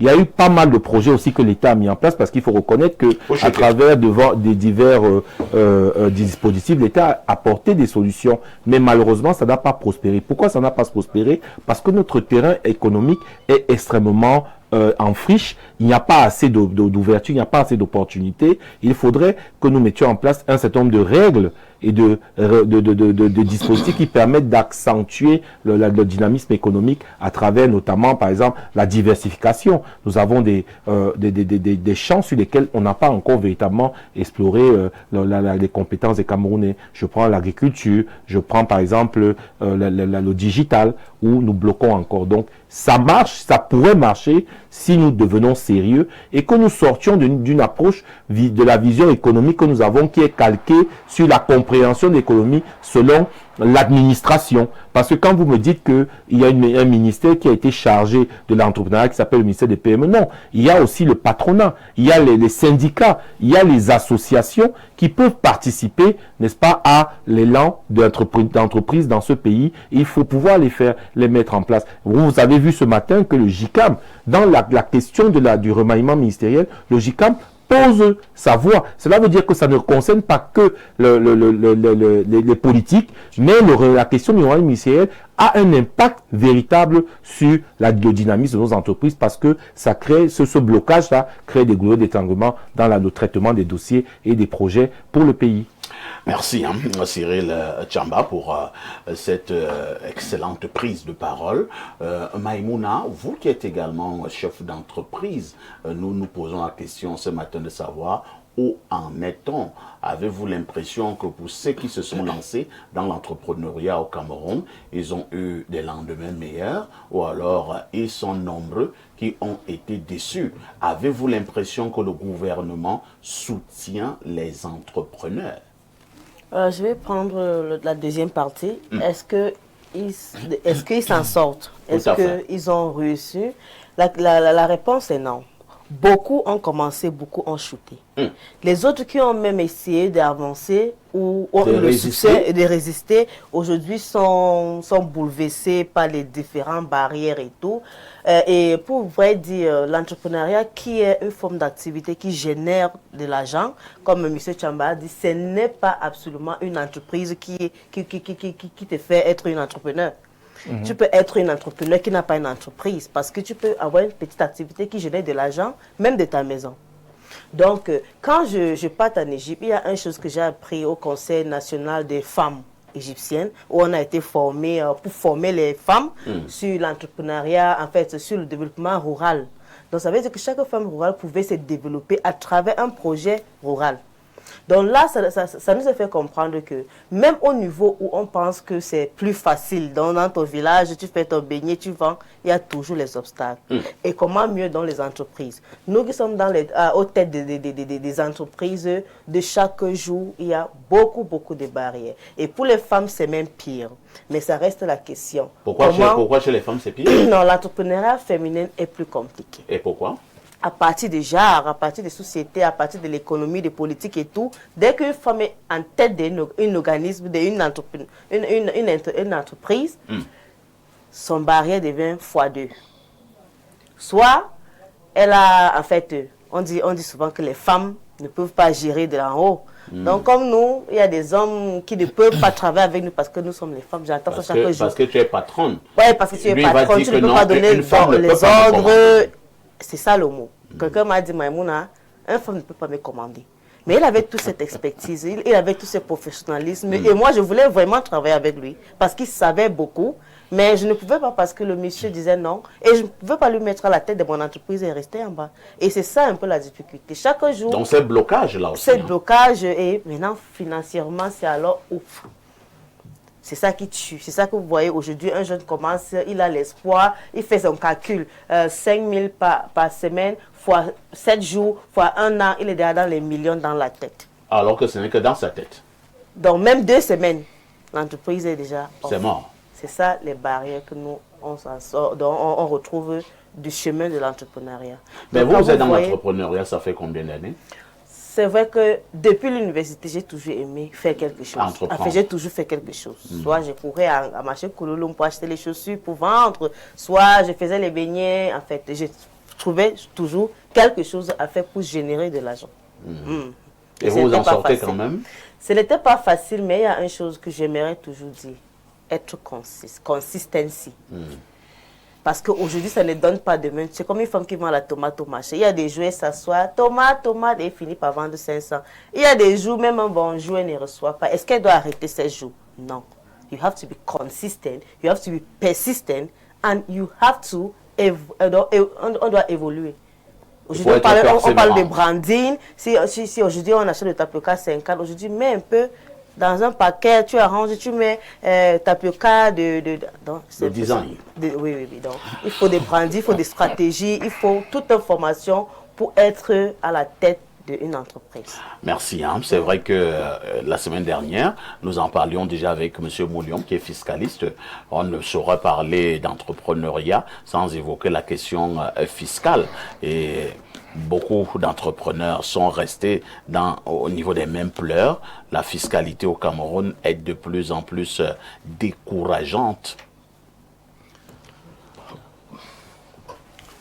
Quand on parle de l'entrepreneuriat au Cameroun, je pense qu'il faudrait que les entrepreneurs puissent également s'approprier le cadre institutionnel, c'est-à-dire la politique économique de l'État. Quel est le besoin de l'État sur le plan entrepreneurial, en termes de comment je peux dire, de la production. Quelle est la politique que l'État est en train de promouvoir sur le plan économique? Ça peut orienter, par exemple, beaucoup plus les entrepreneurs. Parce qu'il y a des secteurs porteurs. Tout à fait. Qui sont encouragés par l'État. Alors, quelqu'un qui investit dans un secteur qui n'est pas un secteur porteur peut ne pas recevoir les accompagnements que l'État accorde. Par exemple, je peux citer le secteur de l'agriculture, agro-industrie. Il y a le secteur de la transformation du bois, par exemple. Donc, il y a des secteurs comme ça qui sont dans le document, dans la SND 30, qui sont des secteurs porteurs pour l'État. Et vous allez voir, l'État apporte des accompagnements dans ce secteur-là. Sur le plan fiscal, par exemple. Il y a un régime fiscal adapté pour l'import-export, où il y a des avantages sur le plan fiscal. Ceux qui font dans l'agriculture, l'élevage, la transformation agro, ils ont des incitations, des avantages, des exonérations d'impôts. Pourquoi simplement eux? Parce que c'est un secteur que l'État veut promouvoir, par exemple. Vous savez, la fiscalité a quelque chose de particulier que l'impôt peut avoir un aspect incitatif pour un secteur, tout comme on peut imposer un secteur pour décourager l'investissement dans ce secteur. Un secteur qui est nocif peut-être pour l'État, pour l'environnement, la santé et autres. On peut y mettre beaucoup d'impôts parce qu'on ne veut pas que les gens exercent dans ce secteur-là. Et le secteur où l'État attend beaucoup, on baisse les impôts afin d'insérer le peuple, afin d'insérer les opérateurs économiques à aller dans ce sens-là.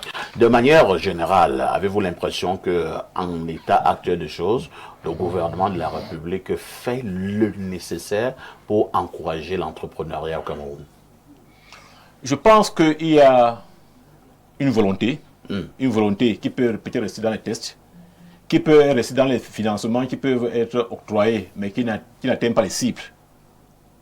Et pourquoi? Parce que les fonctionnaires qui gèrent ça peuvent également devenir des entrepreneurs. Et puis parfois, mais c'est interdit. Parfois, tous ces fonds-là, c'est interdit. C'est interdit. Mais au Cameroun, nous sommes dans un pays où finalement l'interdit est ce qui est permis. Mais c'est dangereux ce que vous dites. Je vous dis qu'il y a la volonté de l'État, mais maintenant c'est la mise en œuvre.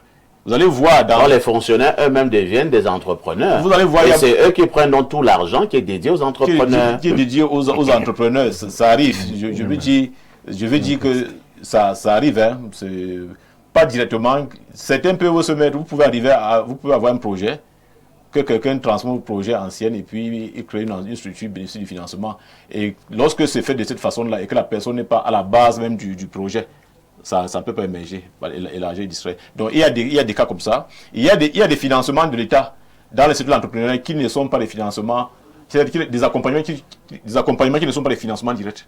C'est-à-dire les promoteurs peuvent bénéficier des formations financées par l'État, c'est-à-dire l'État paie les experts pour former les entrepreneurs dans un secteur bien défini. Donc il y a plusieurs formes d'accompagnement que l'État apporte aux entrepreneurs. Donc c'est pour dire qu'il y a quand même une volonté sur le plan fiscal, je peux noter, sur le plan fiscal, pour accompagner, par exemple, avec la réforme de la fiscalité locale qui a intervenu dernièrement, auparavant, dès le début de l'année, les entreprises qu'on créait nouvellement étaient en classe 7 de l'impôt général synthétique. Mais depuis un certain temps, on les place en première classe.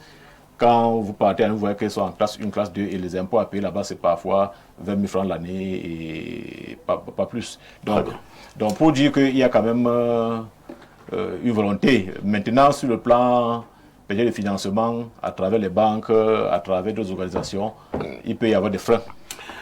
Alain Douc, selon le fiscaliste, l'État a une volonté d'accompagner les entrepreneurs. Il dit d'ailleurs que pour ce qui est de la fiscalité, c'est visible au niveau de certaines catégories. Alors, lorsqu'on l'entend, on peut dire bravo, tout va bien au Cameroun.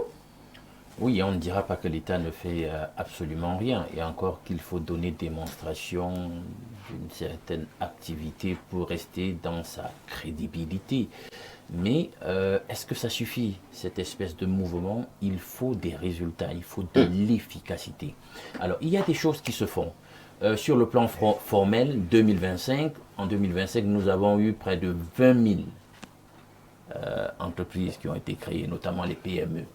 Et nous savons que les PME constituent l'essentiel du tissu productif économique camerounais, à près de 90%. Maintenant, si on veut évaluer, tel que la thématique de ce matin nous pose la question, entrepreneuriat au Cameroun, où en est-on? On doit évaluer les chiffres. Nous sommes en économie, on évalue les chiffres. Alors, l'entrepreneuriat se porte-t-il bien? C'est la question fondamentale. Sur le nombre d'entreprises créées au bout de 5 ans, combien sont en déperdition? Voilà les bonnes questions qu'on doit se poser. Est-ce qu'à ce niveau-là, les statistiques sont reluisantes? Et on verra que non, au bout d'un certain nombre d'années, 4-5 ans, 86% de ces entreprises n'existent plus, sont en faillite. On devrait se poser les bonnes questions. Est-ce qu'on peut dynamiser sectoriellement l'entrepreneuriat quand le cadre macroéconomique général de l'économie va mal? La preuve, vous avez un État qui n'arrive pas à éponger une ardoise de plus de 4 milliards de francs CFA qu'il doit justement à des entrepreneurs qui lui ont accordé un certain nombre de prestations. Alors, s'il n'y a donc pas ce cash flow chez ces entrepreneurs auprès d'un tel partenaire qu'est l'État, vous pensez qu'ils se redynamisent comment au niveau de leur liquidité pour rester toujours au devant de la scène dans le sous-secteur en question, dans leurs activités, pour rester toujours là, performants? Il y a ce problème. Dans un contexte où, en dépit de cette espèce d'insolvabilité de l'État, ils ont déjà des difficultés à obtenir des financements auprès des spécialistes des valeurs du Trésor, c'est-à-dire le système banquier et financier national, qui a une armada de conditionnalités qui les décourage. Vous voyez donc un problème de liquidité, de financement va se poser.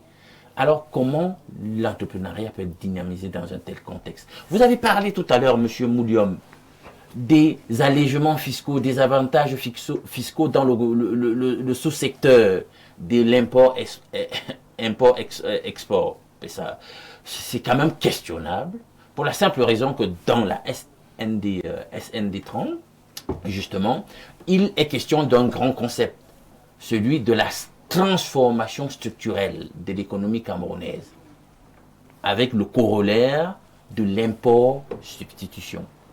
Il faut que le tissu national camerounais produise, ne soit plus dépendant. Il ne faut pas que le système économique national passe le temps à être extraverti, parce que ça fait du mal à la balance de paiement, et justement, si ça fait du mal à cet aspect de la macroéconomie, ce n'est pas au niveau microéconomique ici qu'on ne ressentira pas, justement, l'impact fâcheux de cette décision d'économie politique. Donc, en réalité, le sous-secteur en question dépend de la santé générale de notre économie. Et vous voyez que les indicateurs ne sont pas bons. La croissance, il faut de la croissance pour qu'il y ait des retombées pour tout le monde au niveau du pays, notamment aussi pour les entrepreneurs. Est-ce qu'ils dégagent la croissance qu'il faut? Vous savez que notre croissance stagne. Nous sommes là toujours à quelque chose comme 3%. C'est à peine si on va... Est-ce qu'on arrivera un jour à 2 chiffres? Ça jamais, hein. En l'état actuel des choses, les indicateurs sont tellement mauvais que c'est même pas envisagé. Vous n'êtes même pas à 6%, vous voulez parler de 2 chiffres, c'est pas possible pour le moment. Pour le moment, ça reste une pure utopie. Merci Alain.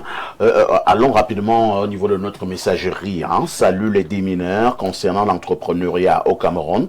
Tu te bats corps et âme et... vous avez juste une petite boutique de rien du tout, mais les gens de la direction des impôts, c'est de la mairie et d'autres que nous ne connaissons même pas, viennent vous déranger, hein. Ils veulent que vous payiez des sommes énormes. Et sinon, ils vont sceller. Ne pouvant pas satisfaire à toutes ces demandes, mieux ils scellent la boutique. Avec tout ceci, pourquoi entreprendre encore? C'est Arnaud de Mendon qui envoie ces cris de détresse. Hein. Un autre message, bonjour, perfecto, bonne émission. Dites à votre panéliste Cyril que l'oncle de sa sœur Nadège le suit très bien depuis Douala Monaboussadi. Vous connaissez? Pas vraiment, mais bon, bonjour. Vous êtes très suivi, hein? Pour ce matin.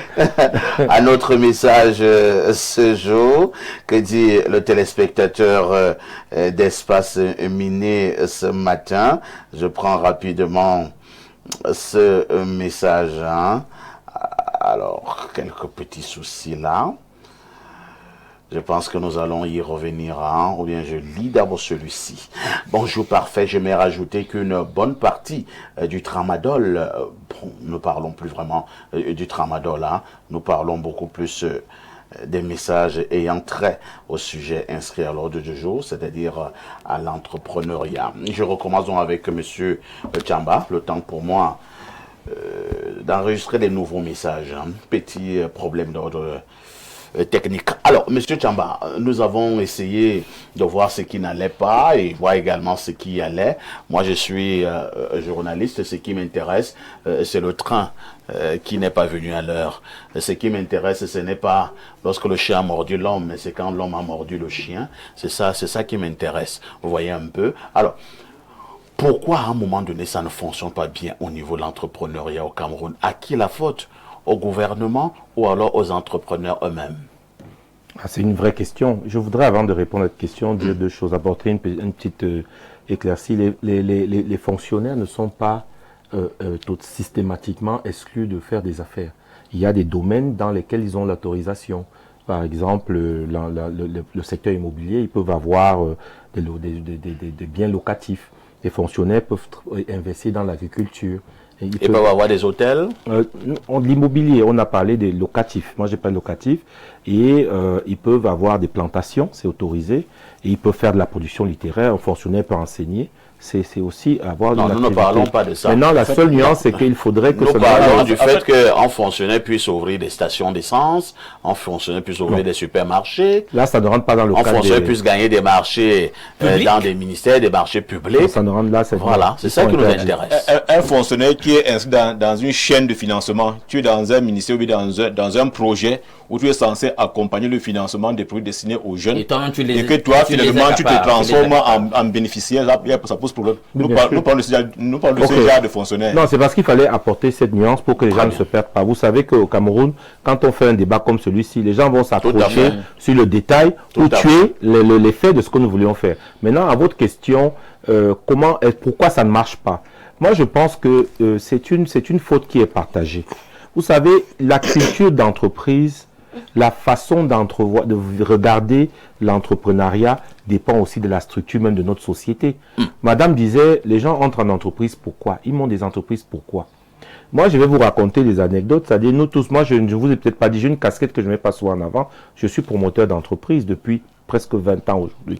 Donc, quand nous avons commencé en tant que jeunes entrepreneurs, on allait dans l'entrepreneuriat parce que nous pensions devenir riches. Et donc, les premières rentrées d'argent nous permettaient de dire, OK, comme j'ai gagné tel montant, je vais pouvoir m'acheter une voiture, je vais pouvoir... Or, ce n'était pas l'entrepreneuriat, on s'était perdu. Ensuite, il y a eu ce parcours d'entrepreneur qui fait que on commence à percevoir les choses différemment. Donc, nous-mêmes, les entrepreneurs, quand on rentre dans l'entrepreneuriat, on n'est pas sincère. On rentre dans l'entrepreneuriat, pourquoi? Donc, on arrive, il y a des dispositifs qui existent, on les instrumentalise en complicité avec certains fonctionnaires qui ont ces ressources-là pour plutôt faire de l'enrichissement et non de construire des entreprises qui permettent de bénéficier à l'emploi au pays. Ça, il faut le dire. Beaucoup d'entreprises ont des difficultés parce que les fonds de l'entreprise sont mis dans des immeubles privés. Et les gens, les entrepreneurs oublient que dans le dispositif OADA, il y a une disposition qui s'appelle abus de biens sociaux.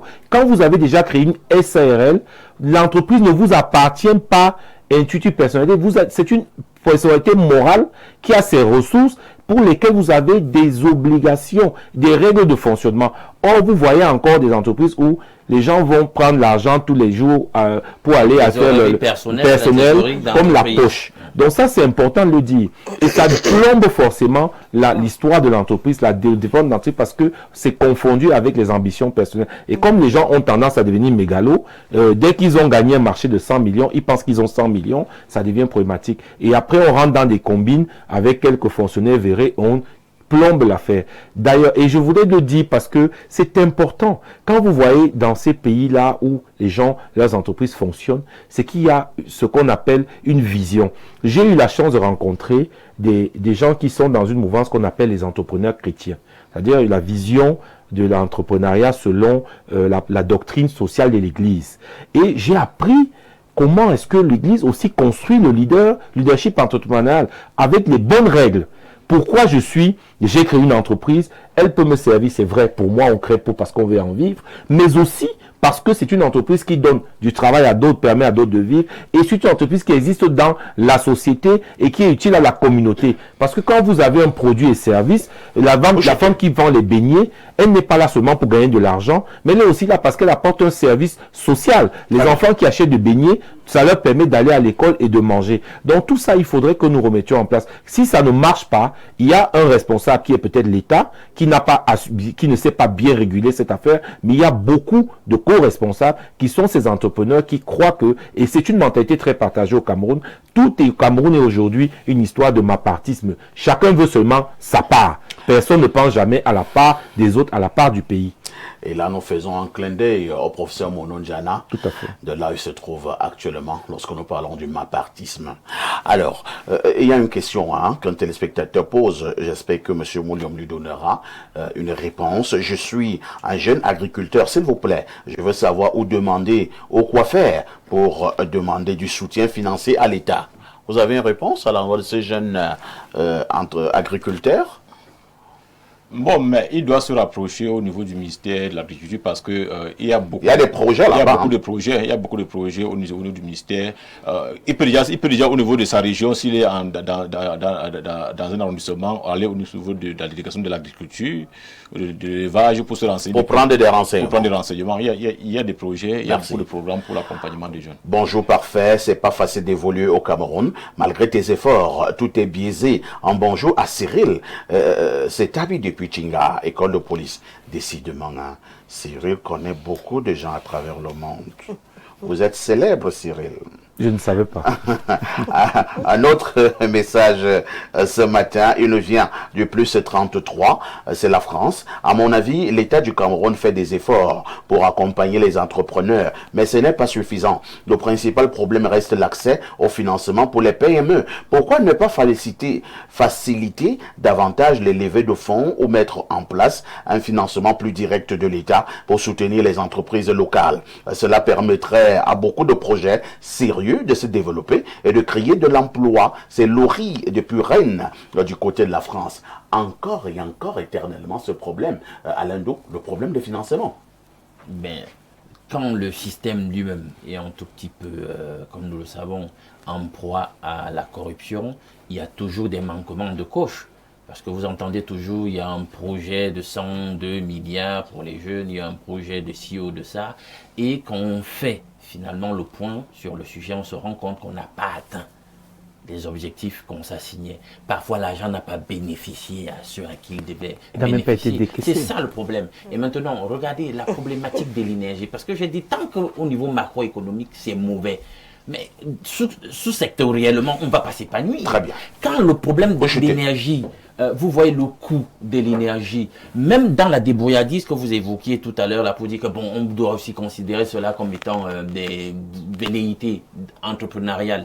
Mais quand on répercute, chacun à son niveau dans la chaîne, répercute le prix de l'énergie dans les prix qu'il fabrique, vous allez voir que finalement, les gars qui sont dans la débrouillardise, leurs marges vont régresser, etc. Et on va se retrouver à un point où ceux qui font dans la débrouillardise même ne vont même pas s'épanouir. Ils fuient le système formel en raison d'une forte pression fiscale, etc., etc. Donc ça ne marche pas. Donc il faut voir ça. Tant qu'il n'y aura pas l'énergie comme il faut, mais quelle activité va prospérer? Nous en sommes là. Hier encore, on a délesté par exemple dans mon quartier. À Douala, qui est la métropole économique, on déleste presque tous les jours. J'ai des contacts là-bas qui me le disent. Juste là dans la zone industrielle de Bonabéry. Vous pensez que l'entrepreneuriat va prospérer comment dans un pareil contexte? Non, c'est pas possible. Vous prenez un corps malade, vous y mettez une cellule saine, vous pensez qu'elle prospère comment dans tel environnement? Merci. Bonjour les démineurs. Parlant de l'entrepreneuriat, c'est difficile avec la corruption qui bat son plein. Le cas du plan triennal jeune, les cadres du mine jeune ont distrait les fonds en finançant leur petite. Et voilà, ça n'a pas eu d'effet. C'est Johnny de Sambilima. Bon, Johnny de Sambilima. Moi, je n'ai pas les éléments pour savoir que les cadres du ministère de la Jeunesse ont distrait les fonds en finançant leur petite. Si tu as des éléments, tu peux te rapprocher de nous et on en fera certainement une grande dénonciation. Terminons par ce message où quelqu'un nous dit ici, bonjour monsieur le grand journaliste que vous êtes, quand vous parlez de finances au Cameroun, ça fait rire. Tu as même un projet, les autorités voient que c'est un bon projet, ils bloquent. Sans raison, on te demande d'entrer au RDPC. C'est avec ce message dans notre style que nous allons mettre un terme à ce programme. N'oubliez pas la rediff de ce programme, c'est tous les jours à partir de 22h30. Merci d'avoir encore été là. Nous serons encore là pour encourager la donne entrepreneuriale. Ce n'est que de cette manière-là qu'on développera notre pays, notre cher et beau pays, le Cameroun. Avec tout ceci, que faites-vous?